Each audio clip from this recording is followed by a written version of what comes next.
Bien, vamos a la palabra ahora sí. Leímos ya Apocalipsis 1, versículo 7, cuando dice: He aquí viene con las nubes, y todo ojo le verá, y los que le traspasaron, y todos los linajes de la tierra harán lamentación por él. Sí, amén. Y la semana pasada, cuando hablamos de la segunda venida, de hecho solamente nos enfocamos en la primera frase de este versículo, cuando dice: He aquí viene con las nubes, y todo ojo le verá. Y lo que hicimos la semana pasada fue abrir o hacer una diferencia entre la segunda venida de Cristo y el arrebatamiento, y dimos varios detalles acerca de la diferencia de estos dos eventos. Dijimos que el arrebatamiento ocurre antes de la gran tribulación y la segunda venida después de la gran tribulación.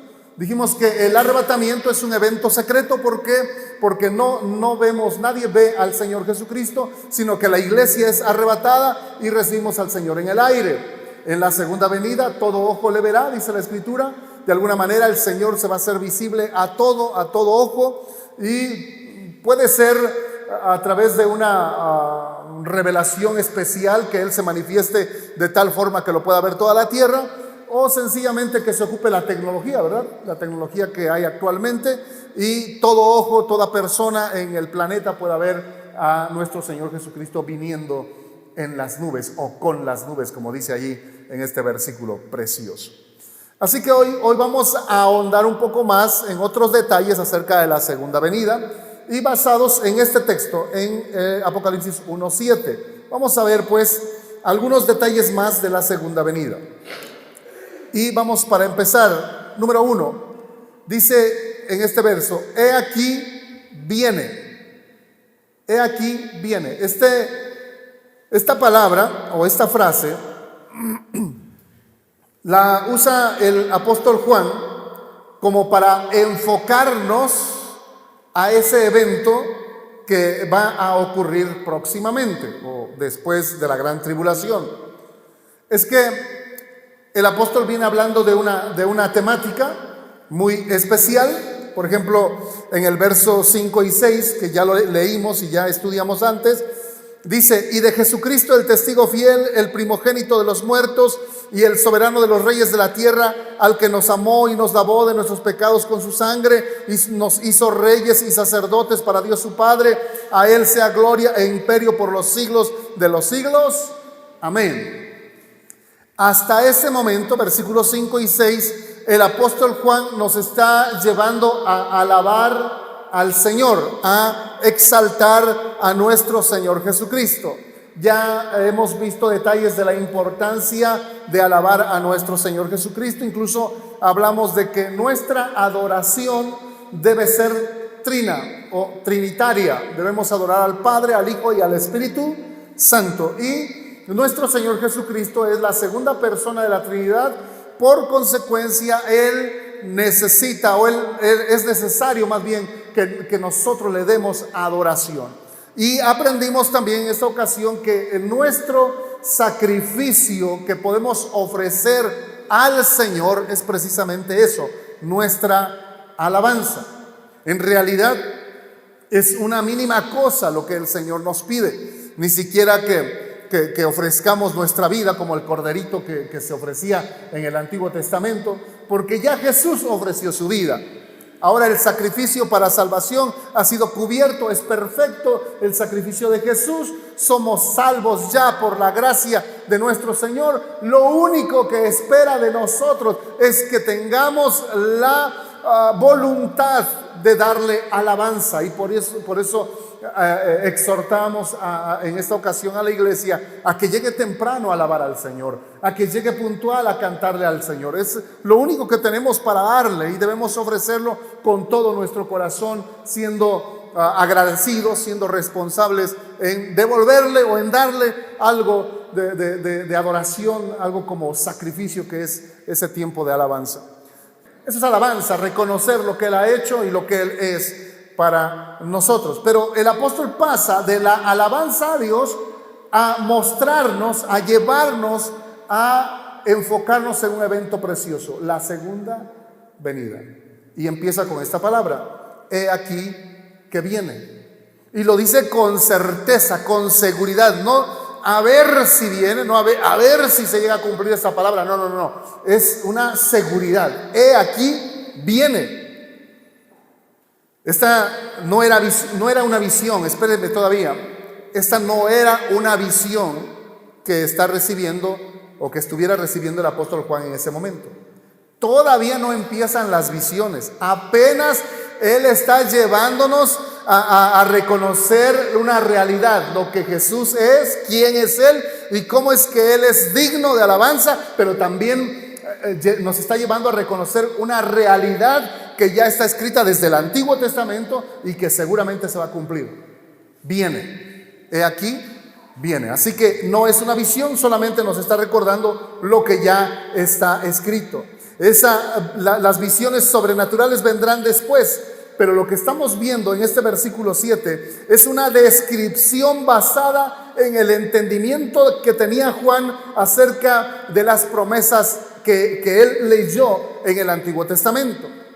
Hay muchas promesas acerca del retorno del Mesías en el Antiguo Testamento.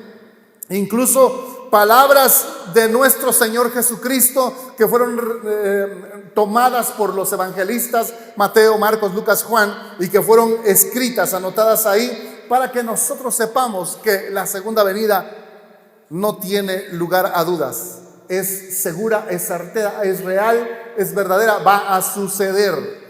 Tanto que la semana pasada decíamos que todas las religiones que se llaman cristianas, de alguna manera, sea la Iglesia Católica, los testigos, los mormones, todos los que de alguna manera se llaman cristianos y tienen una Biblia, no pueden negar la segunda venida. Todos hablan de la segunda venida. El problema es cómo interpretan esa segunda venida, en qué momento viene el Señor en esa segunda venida. Ese es el problema, la interpretación. Pero algunas de las palabras que está recordando el apóstol Juan son las palabras de Cristo, precisamente las palabras que él anotó en su evangelio. Juan capítulo 14 y versículo 3. ¿Cómo dice Juan 14, 3? Dice: y si me fuere y os preparare el lugar, vendré otra vez. ¿Cómo dice? Vendré otra vez. ¿De qué está hablando? De la segunda venida, ¿verdad? A veces leemos de corridito y como que no le ponemos atención a este evento, pero lo está anunciando ahí. Incluso el versículo 1 está dando palabra de consolación a sus discípulos. Le dice: no se turbe vuestro corazón, creéis en Dios, creed también en mí. En la casa de mi Padre muchas moradas hay. Si así no fuera, yo les hubiera dicho: voy pues a preparar lugar para vosotros. Y si me fuere y os preparare el lugar para vosotros, vendré otra vez y os tomaré a mí mismo, para que donde yo estoy, vosotros también estéis. Está hablando de su segunda venida, aunque también podemos ubicar ese texto en el momento del arrebatamiento. Cristo no se ha ido al cielo para quedarse allá. Hay eventos que se van a realizar todavía y uno de ellos es Cristo viene. ¿A qué viene? ¿A qué viene? A cumplir las profecías del Antiguo Testamento, a cumplir algo extraordinario también que va a suceder aquí en la tierra, algo que los profetas antiguo testamentarios llaman el reino milenial.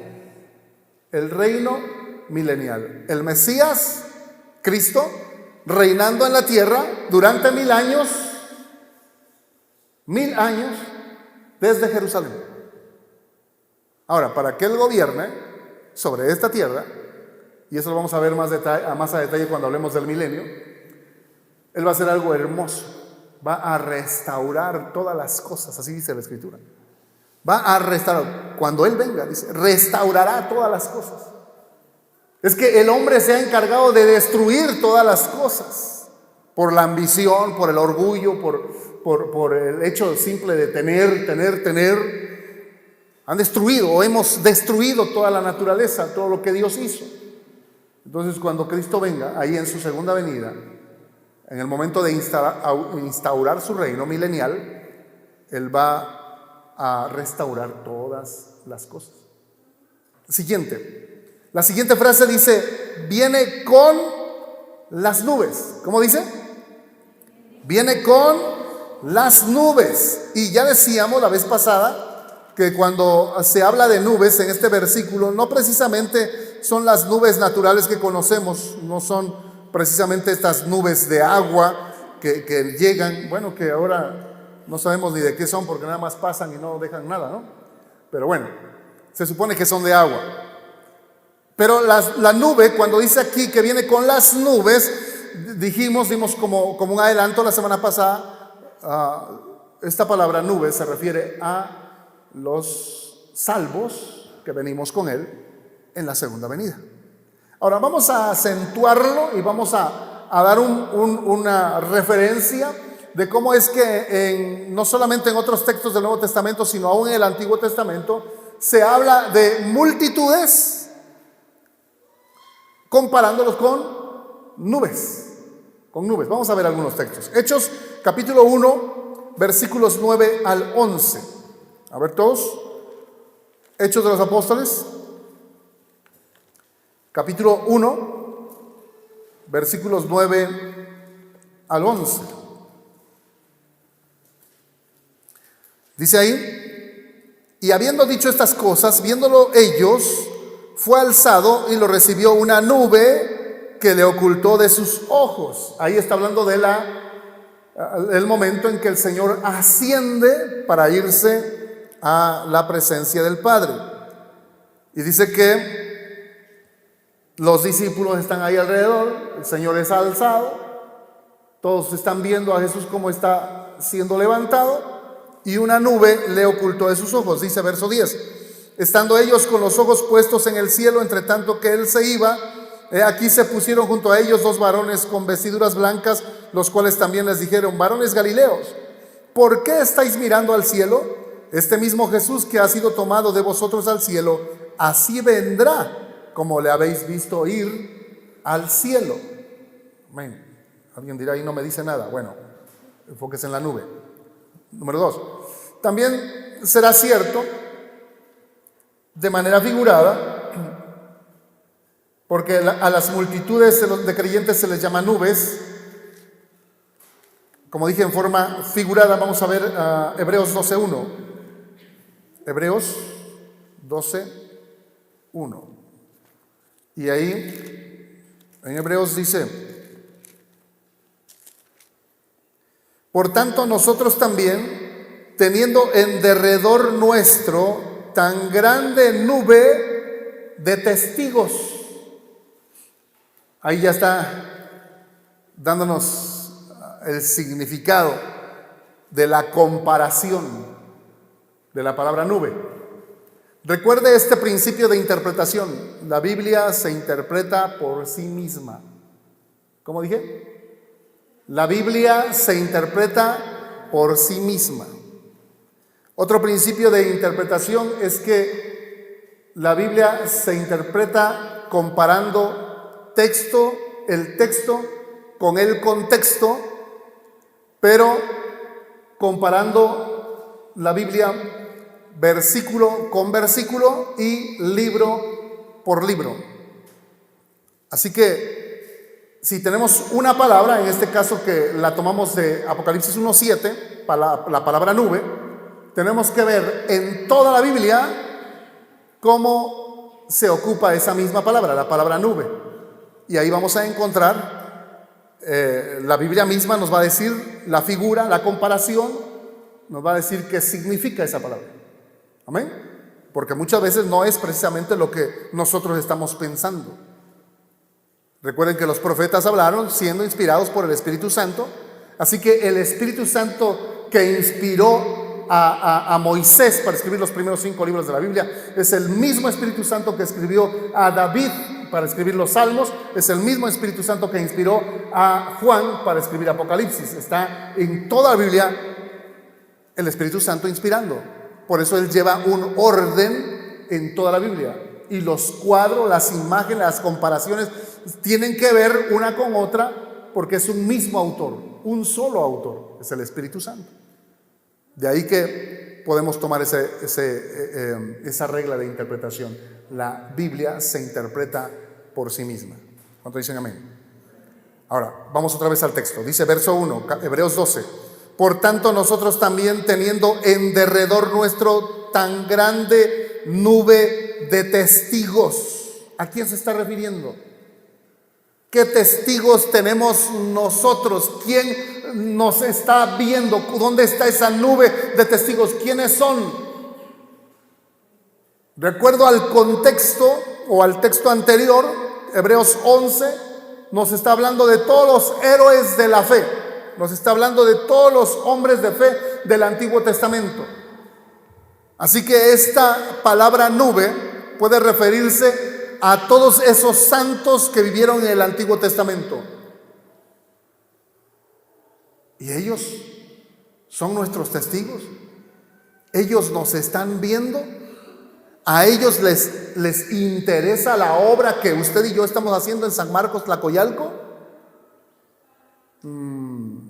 Yo creo que ellos están más ocupados en alabar a Dios allá en el cielo que a lo que nosotros estemos haciendo aquí en la tierra. Entonces, ¿a quién se refiere? Y tenemos que recurrir a más textos en la Biblia para darnos cuenta que el apóstol Pablo se refiere a las personas que nos conocen. ¿Quién nos conoce? Oh, mucha gente le conoce a usted. ¿No se ha dado cuenta de eso? Ayer me fui para atrás, me sorprendí. ¿Vieron que pasó un hombre y que dijo: al pastor Celso lo conozco desde que yo era niño? ¿Se acuerdan? Pregúntenme quién es. A saber. No sé ni de dónde viene ni a dónde va, nada, no sé quién es ni su nombre, no me acuerdo. Y así nos encontramos a mucha gente. Y seguramente le pasa a usted también, ¿no? Que mucha gente le conoce. En el caso de hermanos, por ejemplo, mi hermana Ana, que es maestra, ¿cuántas generaciones han pasado por ella? Le conocen los papás de esos niños, los niños y los papás de esos niños, y a lo mejor hasta los primos y los tíos de esos niños, porque el niño algo fue a hablar de la maestra en su casa. Los abuelos de esos niños conocen a la hermana, aunque sea de palabra, ¿no? Y de usted también. El que tiene una tienda, ¿cuánta gente le conoce de los que están por ahí? O sea, difícilmente nos podemos esconder. Ahora, si llevamos años viviendo en la misma comunidad, Padre Santo, nada más el hermano Juan, ¿cuántos años lleva viviendo en la misma comunidad? 50 años. ¿Cuánta gente le conoce? Tenemos una nube de testigos que nos están viendo.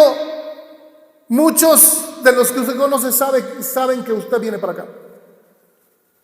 Y ellos están exigiendo que usted viva de una mejor manera para que usted sea una inspiración para ellos. No los culpe cuando le dicen: mira cómo vives. No los culpe cuando ellos le dicen: mira, pero si para ser como tú mejor ni voy. Es que en sus palabras nos están reclamando que nosotros no vivamos como decimos o como proclamamos que debe vivir un cristiano. Ellos nos están viendo. ¿Cuántos dicen amén? Entonces tenemos una gran nube de testigos, y por esa razón, por ellos, por la gente que nos conoce, que nos está viendo, por esa gente, dice el apóstol, despojémonos de todo peso del pecado que nos asedia. O sea, dejen de pecar, hermanos. No por usted, sino por la gente. ¿Cómo van a creer? Si mire cómo viven. Si mire, alguien dijo, es que nada más me voy a tomar una no me emborracha. Eso no es pecado. Porque alguien reprendió a esta otra persona y le dijo: acuérdate que los borrachos no van a ir al cielo. Y como se defiende todo cristiano carnal, ¿no? Si no más una. Ahora te digo otra vez, tienes una gran nube de testigos. Primero te ve los que están en tu casa: mamá, papá, hermanos, primos, hijos, tíos, sobrinos, no sé cuántos viven ahí en casa. Luego te ven todos tus vecinos cuando vas cargando tu botellita para ir por la cerveza. Y luego te ve el de la tienda que te está vendiendo la cerveza. Y si ese de la tienda sabe que tú vienes a la iglesia, está diciendo, mentirosos. Cristianos mentirosos. Dicen que Dios cambia y mira cómo anda este. Y más si ese que te vendió la cerveza o alguno que te vio pasar por ahí con tu botella se enteró, le dijeron o por alguna razón sabe que tú pasas aquí al frente. Está feo. Qué tremendo, ¿no? Y usted dice, con una no le hago daño a nadie. No, sí, estás dañando a mucha gente que sabe que tú eres cristiano. Los estás mandando al infierno. Un pecado tuyo es un empujoncito que le das a tu vecino para que se vaya al infierno, cuando debiera ser al revés. Cuando debiera ser tu vida una inspiración para que ellos se acerquen a Cristo. ¿Cuánto dicen amén? Las nubes están asociadas comúnmente con la presencia y la gloria de Dios. Vamos a Éxodo 13, 21. Éxodo 13, 21. Éxodo 13, 21 dice: y Jehová iba delante de ellos de día en una columna de nube para guiarlos por el camino, y de noche en una columna de fuego para alumbrarles, a fin de que anduviesen de día y de noche. Perdón, antes, Éxodo 16, 10. Éxodo 16, 10. Y dice ahí: y hablando Aarón a toda la congregación de los hijos de Israel, miraron hacia el desierto, y he aquí la gloria de Jehová apareció, ¿qué? En una nube. La gloria de Jehová apareció en una nube. Imagínense.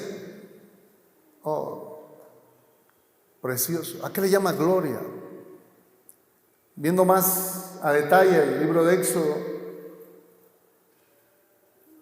era así. Tal vez se quedó muy corto el escritor para describirlo, pero dice que se aparecía una nube, luego rayos, truenos, relámpagos, ¿no? Luces de colores, una cosa espectacular. Algún cristiano comparaba la gloria de Dios y decía que como en muchas iglesias se ha perdido la gloria de Dios, ya no desciende la gloria de Dios.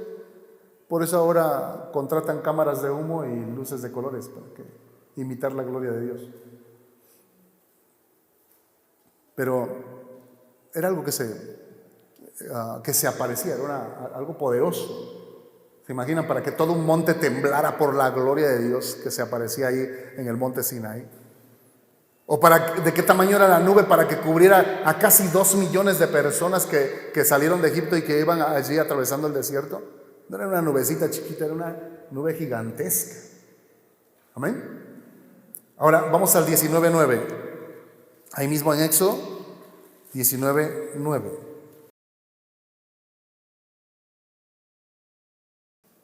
Dice: entonces Jehová dijo a Moisés: he aquí yo vengo a ti en una nube espesa, para que el pueblo oiga mientras yo hablo contigo, y también para que te crean para siempre. ¿Cómo se aparecía Dios? En una nube. De hecho, Moisés nunca le vio la cara a Dios, dice. Alguna vez, porque él clamó y pidió: Señor, quiero ver tu rostro. Dice que Dios le dio la oportunidad de ver su espalda. Claro, todo es simbólico, porque usted y yo sabemos que por revelación, por la palabra de Dios, sabemos que Dios es grande, lo llena todo, que los cielos no lo pueden contener. Entonces le dio solamente una visión. Los que en cristología, que es otra de las materias de teología, aprendemos también que hay muchas apariciones de Jesús en el Antiguo Testamento, y esta pudo haber sido una de ellas, como lo que Moisés vio fueron las espaldas de Jesús, porque es el que se hizo carne, es el que se encarnó. Jesús, el Hijo de Dios. Amén. Así que la nube de gloria que se aparecía en el Antiguo Testamento, para los judíos o en hebreo, es conocida como Shekinah, en una palabra hebrea. Shekinah quiere decir la gloria de Dios, la gloria de Dios. Y ya vimos que generalmente era a través de una nube. Al entender esta conexión con la gloria de Dios, es maravilloso que una multitud de creyentes sea llamada nube. Porque en Éxodo, ya vimos, la gloria de Dios era una nube. Ahora, en Apocalipsis 1, la palabra nube nos lleva a pensar no solamente en la gloria de Dios, sino en las personas que fueron salvas. ¿Qué quiere decir? Que ahora la gloria de Dios son las personas salvadas. Nosotros somos la gloria de Dios. Ese Shekinah que se aparecía en el Antiguo Testamento, esa gloria de Dios que se aparecía como una nube, ahora sabemos quién es.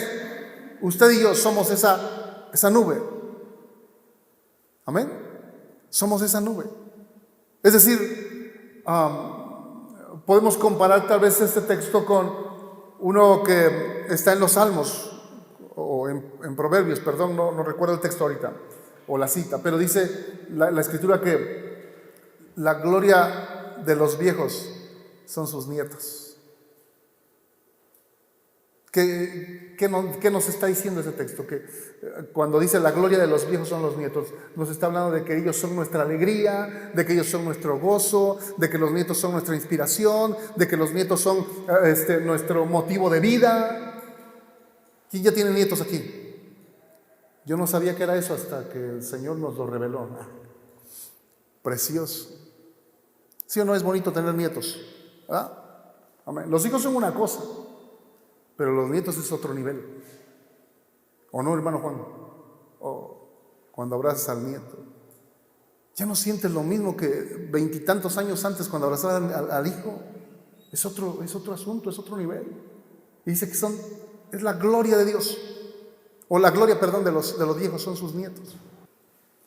Ahora, si la gloria de la mujer es su cabello, si la gloria de los viejos son los ancianos, la gloria de los viejos son sus nietos, la gloria de Dios son los salvos.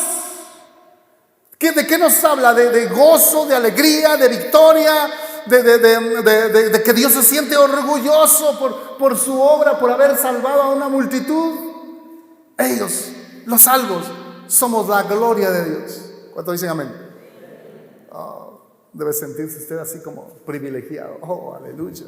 Soy la gloria de Dios. Amén. ¿Cuántos dicen amén? Denle un fuerte aplauso al Rey.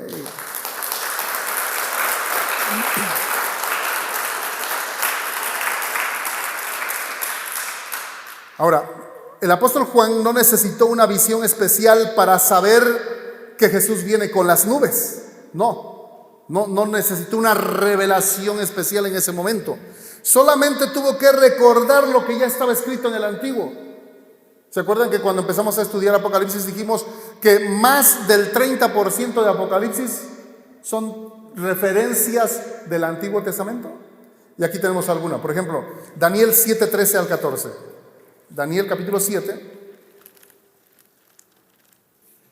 Y dice ahí: miraba yo en la visión de la noche, y he aquí con las nubes, fíjese, he aquí con las nubes del cielo venía uno como un hijo de hombre, que vino hasta el anciano de días, y le hicieron acercarse delante de él. Y le fue dado dominio, gloria y reino para que todos los pueblos, naciones y lenguas le sirvieran. Su dominio es dominio eterno que nunca pasará, y su reino uno que no será destruido. Daniel, el profeta, algo así como unos 600 años antes de que naciera nuestro Señor Jesucristo, estaba viendo ya la segunda venida. Este texto no habla de la primera venida, de cuando iba a nacer, sino de la segunda venida, cuando viene ya en su gloria. Fíjese cómo lo dice en el versículo 13: y he aquí, con las nubes del cielo venía uno como un hijo de hombre. Precioso. Él sí tuvo una visión. Daniel sí tuvo una visión de la segunda venida y lo escribió. Juan no necesitaba una visión de la segunda venida, solamente recordar lo que ya estaba escrito. ¿Cuánto dicen amén?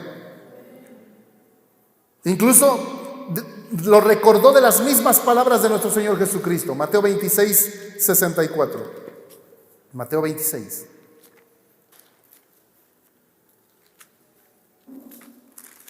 Verso 64.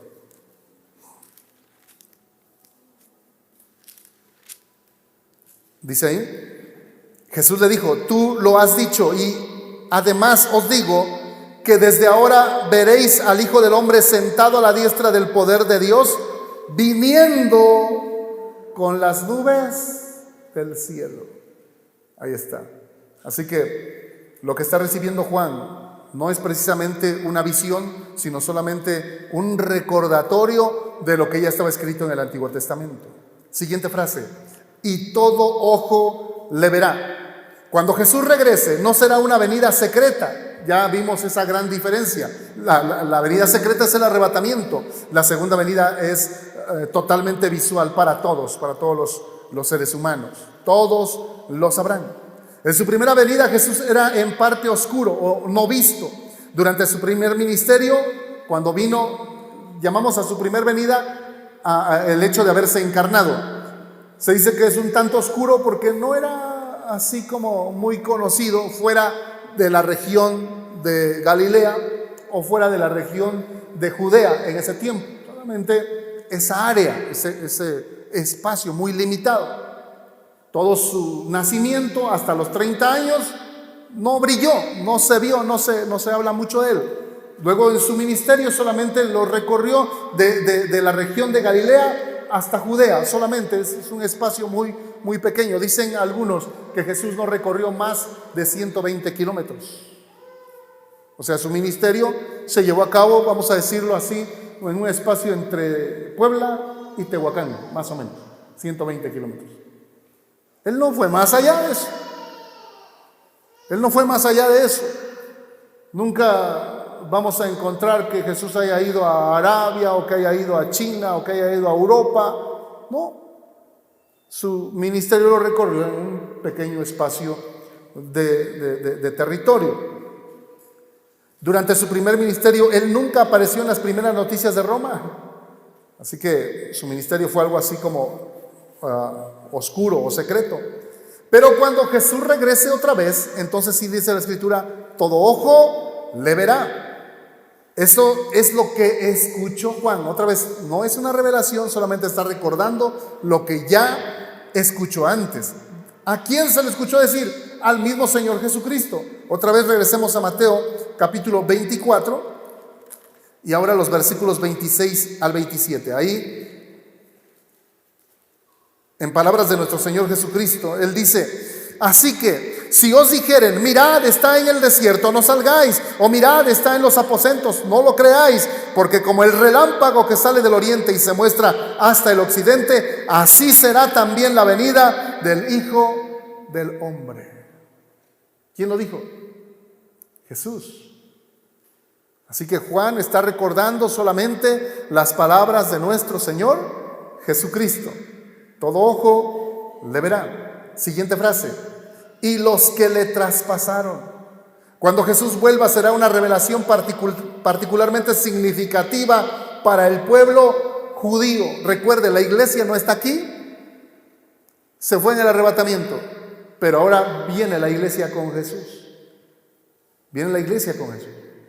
Así que el trato directo en ese momento es de Jesús con el pueblo judío. Por eso dice que y los que le traspasaron, se está refiriendo directamente al pueblo judío. Ahora, vamos a hacer una pequeña diferencia. Literalmente los que traspasaron a Jesús fueron los romanos. ¿Sí se acuerdan? Los soldados romanos. El que le metió la espada en el costado, el que le puso la corona de espinas, los que lo azotaron, los que le pusieron la cruz para que la cargara, los que azotaron a Jesús no solamente con látigos mientras cargaba la cruz, sino antes cuando le azotaron con el famoso gato romano. Entonces todos ellos fueron romanos, ellos le traspasaron. Sin embargo, ellos solamente fueron los verdugos. Los que sentenciaron a Jesús a la muerte fueron los judíos. Y recuerde que el juicio que le hicieron a Jesús fue totalmente injusto, porque todas las cosas de que le acusaban fueron falsas. Incluso llevaron testigos falsos para enjuiciar a Jesús. De tal manera que Poncio Pilato, después de haberlo interrogado, él no encontró ningún motivo para matar a Jesús. Pero los judíos estaban enardecidos. Los sacerdotes, los escribas, los fariseos, todo el pueblo judío estaba enardecido, enojado, molesto con Jesús, porque los sacerdotes habían incitado al pueblo judío a que mataran al Señor Jesucristo, porque ellos lo habían acusado de ser un blasfemo, de decir que él, siendo hombre, se decía hijo de Dios. Y para ellos era una blasfemia. Ellos fueron los que lo enjuiciaron. Ellos fueron los que le dijeron a Pilatos: mátalo, crucifícalo, le decían. Y gritaron enardecidos: crucifícale, crucifícale, crucifícale.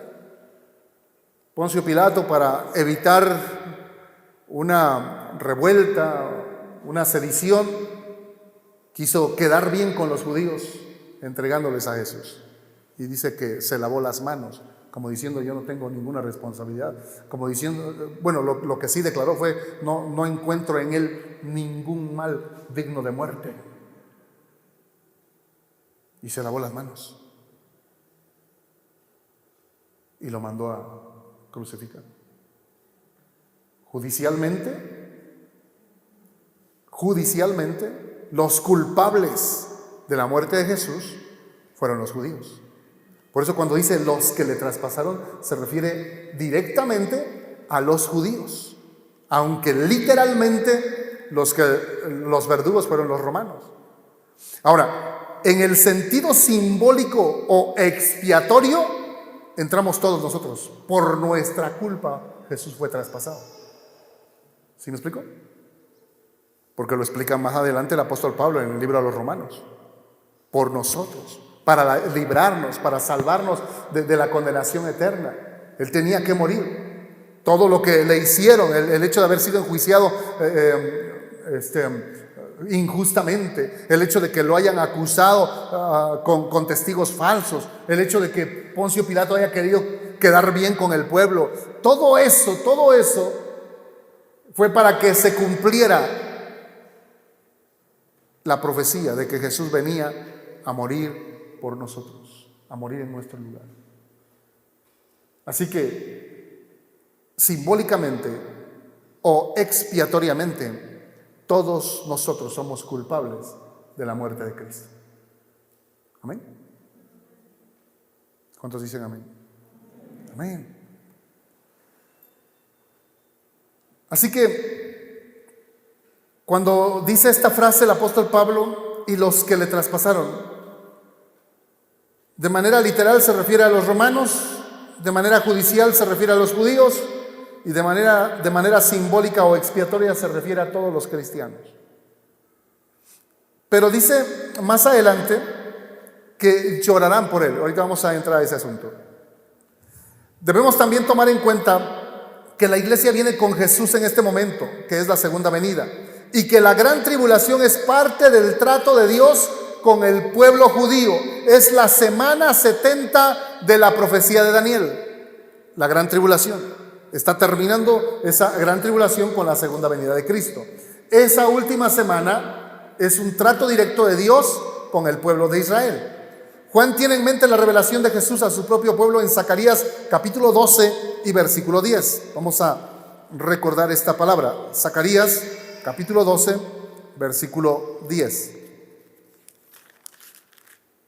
Zacarías 12:10 dice: Y derramaré sobre la casa de David y sobre los moradores de Jerusalén espíritu de gracia y de oración.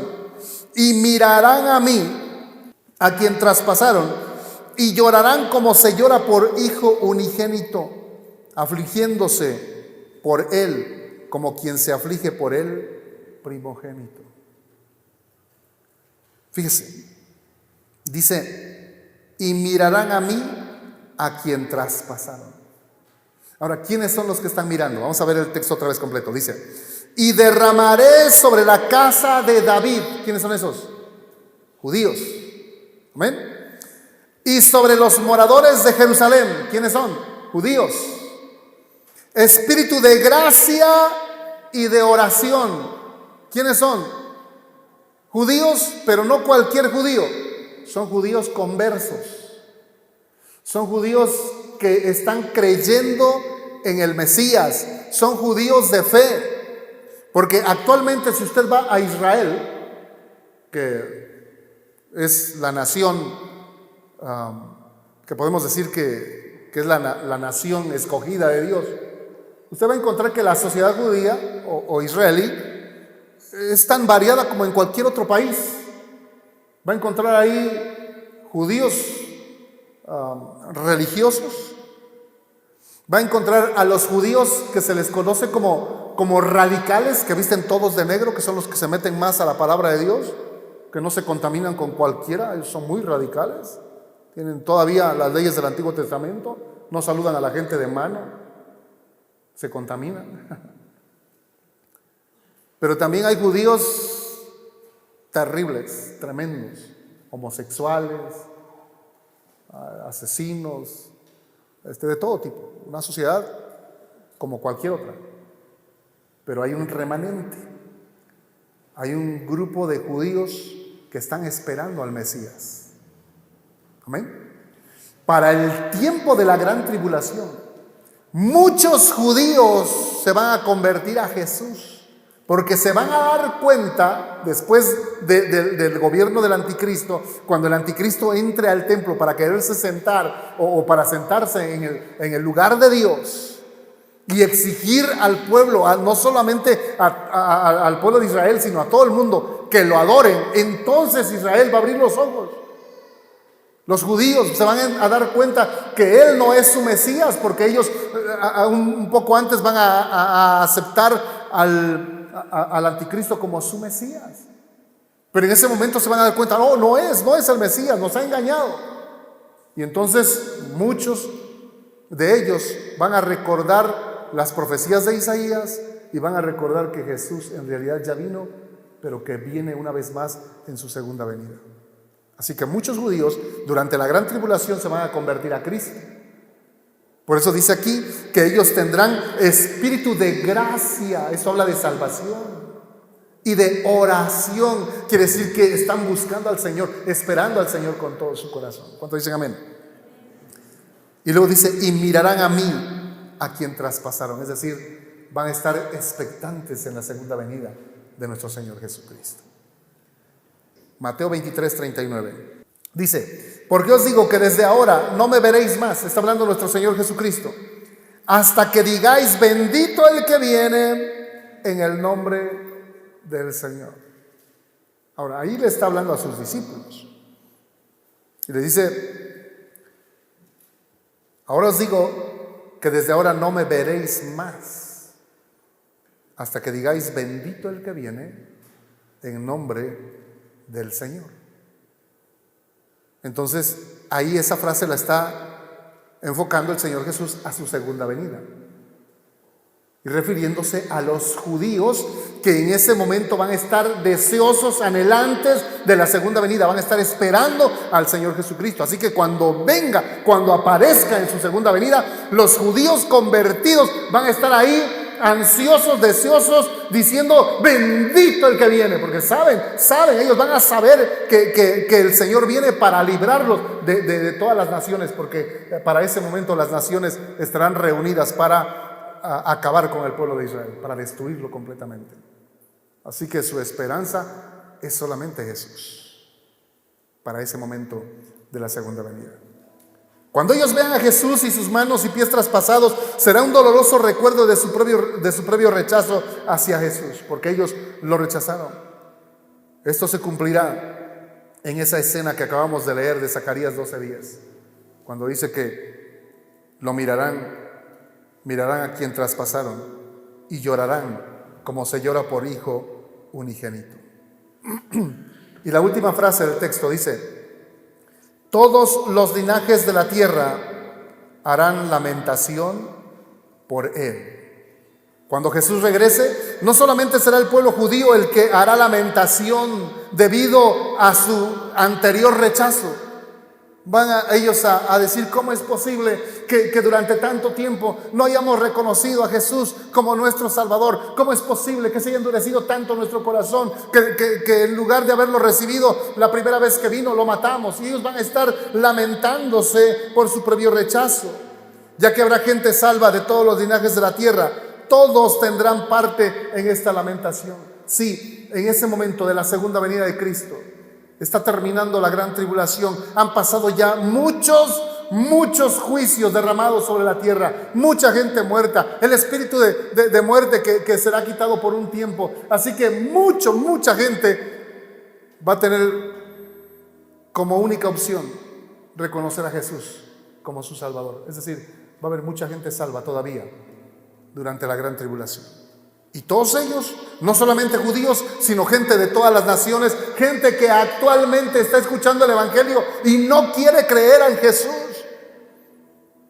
¿Sabe? Nunca antes se había proclamado con tanta fuerza el Evangelio en todo el mundo. Hay cientos, miles de estaciones de radio cristianas proclamando el Evangelio. Programas de televisión en los mejores canales se está hablando de Cristo. Hay ahora miles de páginas de internet, en Facebook, en todas las plataformas donde se está hablando de Cristo. Difícilmente podemos decir que la gente ignora acerca de Cristo, pero el corazón está endurecido. Y para ese tiempo, después de todos los juicios derramados, la gente que quede, mucha gente, así como también se va a cumplir la profecía de que muchos no se convertirán aun cuando el intenso sol les queme, pero también va a haber mucha gente salva para ese tiempo.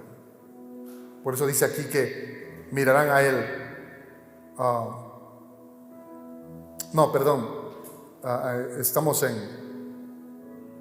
Vamos a Apocalipsis 7:9. Apocalipsis capítulo 7 y verso 9.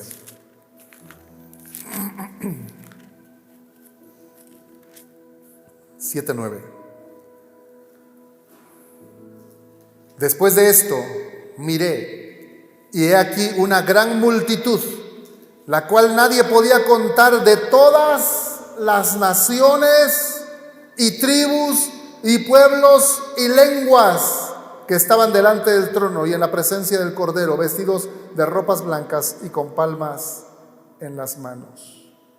Así que va a haber gente salva de todas las naciones.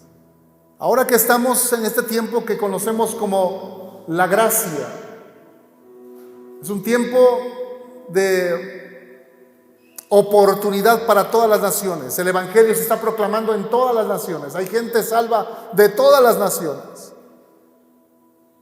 Para nosotros todavía, para la gran mayoría de cristianos en todo el mundo, es relativamente fácil creer en Cristo y ser salvos. Para el tiempo de la gran tribulación, los que quieran ser salvos van a tener que sufrir unas consecuencias tremendísimas para que puedan mantener su fe en Cristo. Aún así, va a haber mucha gente salva allí en la gran tribulación, para que se cumpla esta palabra de Apocalipsis 7:9. Allá, en el trono, en la gloria de Dios, en la presencia de Dios, habrá una gran multitud, la cual nadie puede contar, de todas las naciones y tribus y pueblos y lenguas, que estarán delante del trono y en la presencia del Cordero. Y todos ellos, dice que estaremos vestidos ¿de qué? De ropas blancas y con palmas en las manos, para exaltar y glorificar el nombre de nuestro Señor por la eternidad. ¿Cuántos dicen amén? Así que Juan no necesitó de una visión especial para saber que todos los linajes de la tierra harían lamentación por él, por Jesús. Solamente tuvo que recordar las palabras de nuestro Señor Jesucristo de Mateo capítulo 24 y versículo 30, cuando el Señor Jesucristo dijo: entonces aparecerá la señal del Hijo del Hombre en el cielo, y entonces lamentarán todas las tribus de la tierra, y verán al Hijo del Hombre viniendo sobre las nubes del cielo con poder y gran gloria. ¿Qué aprendemos en esta mañana? Que cada frase que escribió el apóstol hasta este momento, todo nos está llevando a recordar cosas que ya estaban escritas en el Antiguo Testamento o cosas que había mencionado nuestro Señor Jesucristo mientras anduvo en su ministerio terrenal. ¿A qué nos está llevando el apóstol Juan? A que podamos entender cada uno de nosotros la importancia de tener la palabra de Dios como parte de nuestra vida diaria. El apóstol estaba empapado, lleno de la palabra de Dios. Cada texto, cada porción en este texto, cada palabra nos lleva a recordar algo del Antiguo Testamento. Quiere decir que el apóstol Juan, tenía en la mente toda la palabra de Dios. Algo como lo que el apóstol Pablo aconseja cuando dice que abundéis en palabra, que la palabra de Dios abunde en vuestros corazones, dice. Y abundar es tener mucho, tener bastante, suficiente para cada circunstancia de nuestra vida, porque en esta vida vamos a pasar a veces cosas muy buenas y a veces cosas muy malas. No podemos predecir el día de mañana, solamente Dios. Pero tenemos que estar preparados, y la única manera de prepararnos es tener la palabra de Dios. Porque la palabra de Dios es la que nos sostiene, la palabra de Dios es la que nos fortalece, la palabra de Dios es la que nos levanta, la palabra de Dios es la que nos da esperanza, la palabra de Dios es la que aumenta nuestra fe. La palabra de Dios es, como dice ella misma, es como un escudo, como una espada. La palabra de Dios es la máxima protección que tiene el cristiano. ¿Cómo vencemos al maligno? ¿Cómo vencemos al diablo? Con la palabra de Dios. Es la única manera en que podemos vencer. Si usted no tiene palabra en su mente y en su corazón, usted va a ser presa fácil del diablo, del enemigo. No va a tener una palabra de ánimo para poder levantarse. No va a tener una palabra de aliento para poder recuperarse. Usted necesita palabra de Dios en su mente y en su corazón. Por eso es bien importante que día a día estemos buscando a Dios, estemos leyendo su palabra. El discipulado es una manera de poder meter al cristiano a que lea la palabra de Dios, a que memorice la palabra de Dios, y le enseñamos a que medite la palabra de Dios. Meditar en la palabra de Dios es un mandamiento. Fíjese cómo lo dice Josué capítulo 1, versículos 7 al 8. Josué capítulo 1, versículos 7 y 8. Dice: solamente esfuérzate y sé muy valiente para cuidar de hacer conforme a toda la ley que mi siervo Moisés te mandó. Y cuando habla de ley se refiere a la Biblia. No te apartes de ella ni a diestra ni a siniestra, para que seas prosperado en todas las cosas que emprendas. Nunca se apartará de tu boca este libro de la ley, sino que de día y de noche meditarás en él, para que guardes y hagas conforme a todo lo que en él está escrito, porque entonces harás prosperar tu camino y todo te saldrá bien. Así que es un mandamiento con promesa. Si meditas en la palabra, si lees la palabra, si practicas la palabra de Dios, viene bendición para tu vida. Meditar y obedecer la palabra de Dios acarrea bendición. El Salmo 1, versículos 1 al 3, dice la palabra de Dios: bienaventurado El varón que no anduvo en consejo de malos, ni estuvo en camino de pecadores, ni en silla de escarnecedores se ha sentado, sino que en la ley, otra vez cuando dice ley se refiere a la palabra de Dios, sino que en la ley de Jehová está su delicia, y en su ley medita de día y de noche. Será como árbol plantado junto a corrientes de aguas, que da su fruto en su tiempo y su hoja no cae, y todo lo que hace prosperará. ¿Qué puedo hacer entonces para no amoldarme a este mundo?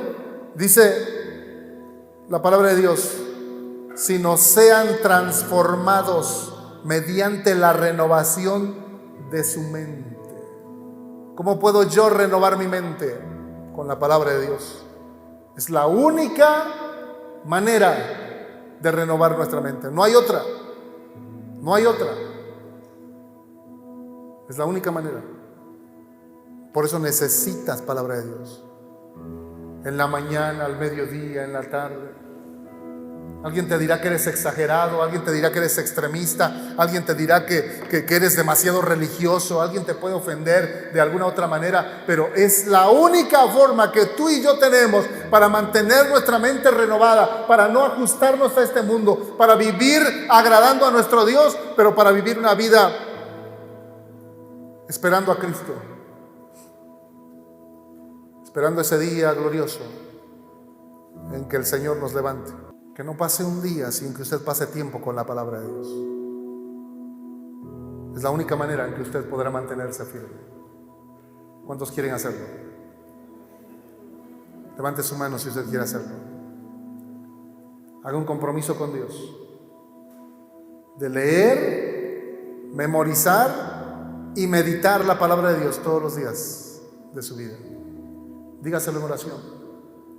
Dígalo: Señor Jesús, en esta mañana me doy cuenta de la importancia de leer, memorizar y meditar en tu palabra todos los días de mi vida. Hoy te pido perdón por todo el tiempo que no he abierto tu palabra, por los días, semanas o meses en que no he querido leer tu palabra, en que le he dado más lugar a mi carne, a mis compromisos, a mi trabajo, que a tu palabra. Hoy me doy cuenta, Señor, que necesito tu palabra cada día, a cada momento, en todas las circunstancias de mi vida. Necesito tu palabra. Por eso en este momento hago un compromiso contigo, Dios, de leer tu palabra y meditar en ella todos los días, sin que falte uno de ellos. Hoy hago un compromiso contigo de apartar un tiempo para leer tu palabra, para memorizar aunque sea un versículo y meditar en ese texto durante todo el día. Oro, Padre, en el nombre de Jesús, para pedirte fortaleza. Sé que muchas veces mi carne misma no quiere, pero te pido que me des autoridad para sujetar mi carne, para someterla a la obediencia a Cristo y para que pueda cumplir esta promesa. Sé que necesito tu palabra. Sé cuál es la fuente de bendición, es tu palabra. Necesito firmeza para cumplir esta promesa, y sé que esa firmeza solamente proviene de ti. Señor, ayúdame. En realidad quiero meterme a tu palabra. Ayúdame a tomar mis discipulados, a ser fiel en mi discipulado, a hacer mis tareas de discipulado. Y ayúdame, Señor, a cumplir las metas del discipulado. Te necesito, Dios. Te necesito. Hoy te digo, Señor, quiero más de ti, más de tu presencia, más de tu espíritu, más de tu palabra. Quiero ser lleno de tu Espíritu Santo. Y sé que esa llenura no vendrá mientras no tome tu palabra en serio. Ayúdame, Dios. Dame la fuerza que necesito para formar carácter, para depender de tu palabra. Te lo pido, Señor, en el nombre de Jesús. Amén.